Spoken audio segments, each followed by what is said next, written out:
ചുരുങ്ങിയ ദിവസങ്ങൾ കൊണ്ട് ബിഗ് ബോസ് വീട്ടിൽ വലിയ പൊട്ടിത്തെറികളാണ് സംഭവിച്ചുകൊണ്ടിരിക്കുന്നത്. ജാസ്മിൻ ഗബ്രിയിൽ ഔട്ട്രാക്ക് തന്നെയാണ് ഈ സീസണിലെ ചൂടുള്ള വാർത്ത.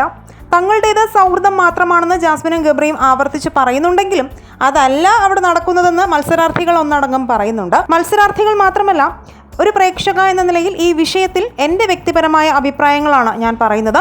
ഈ വിഷയത്തിൽ നിങ്ങൾക്കും പ്രതികരിക്കാം. എന്തായാലും ബിഗ് ബോസ് പക്ഷാപാതം കാണിച്ചു എന്ന തരത്തിലാണ് എനിക്ക് തോന്നുന്നത്. കാരണം കൺഫെഷൻ റൂമിലേക്ക് വിളിച്ച ശേഷം ജാസ്മിൻ്റെ വാപ്പ ആശുപത്രിയിലാണെന്ന വിവരം ബിഗ് ബോസ് അറിയിച്ചിരുന്നു. അച്ഛൻ ആശുപത്രിയിലാണെന്നും സംസാരിക്കണമെന്നും ആവശ്യപ്പെട്ടു എന്നുമാണ് ബിഗ് ബോസ് ജാസ്മിനോട് പറഞ്ഞത്. എന്നാൽ ജാസ്മിനും അച്ഛനും സംസാരിക്കുന്നത് ബിഗ് ബോസ് സംപ്രേഷണം ചെയ്തിട്ടില്ല. അതെന്തുകൊണ്ടാണ് അങ്ങനെ ചെയ്യാത്തത്? ചിലപ്പോൾ ഇത് നുണയായിരിക്കുമോ? പുറത്ത് നടക്കുന്ന കാര്യങ്ങൾ ജാസ്മിനെ അറിയിക്കുകയാണോ ബിഗ് ബോസ് ചെയ്തിരിക്കുന്നതെന്നും ഒരു സംശയമുണ്ട്. ബിഗ് ബോസ് വീട്ടിലെ ചില കാര്യങ്ങൾ കണ്ടാണ് വാപ്പയ്ക്ക് ആരോഗ്യ പ്രശ്നങ്ങൾ ഉണ്ടായതെന്ന് തനിക്ക് സംശയമുണ്ടെന്ന് ജാസ്മിൻ ഗബ്രിയോട് പറയുന്നുണ്ട്. എന്ത് ചെയ്യണമെന്നറിയില്ലെന്നും തനിക്ക് ബിഗ് ബോസ് വീട് വിട്ട് പോകണമെന്നും ജാസ്മിൻ കരഞ്ഞുകൊണ്ടും പറയുന്നുണ്ട്.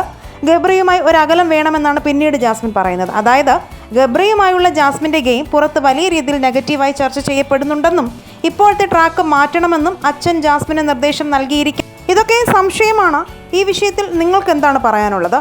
ജാസ്മിന് മാത്രം എന്തിനാണ് ഇങ്ങനെ ബിഗ് ബോസ് പ്രിവിലേജ് നൽകുന്നത് എന്നുള്ളൊരു ചോദ്യം ഉയരുന്നുണ്ട്. ഈ വിഷയത്തിൽ നിങ്ങൾ പ്രതികരിക്കുക, നിങ്ങളുടെ അഭിപ്രായങ്ങൾ പറയുക, വീഡിയോ ലൈക്ക് ഷെയർ ചെയ്യുക.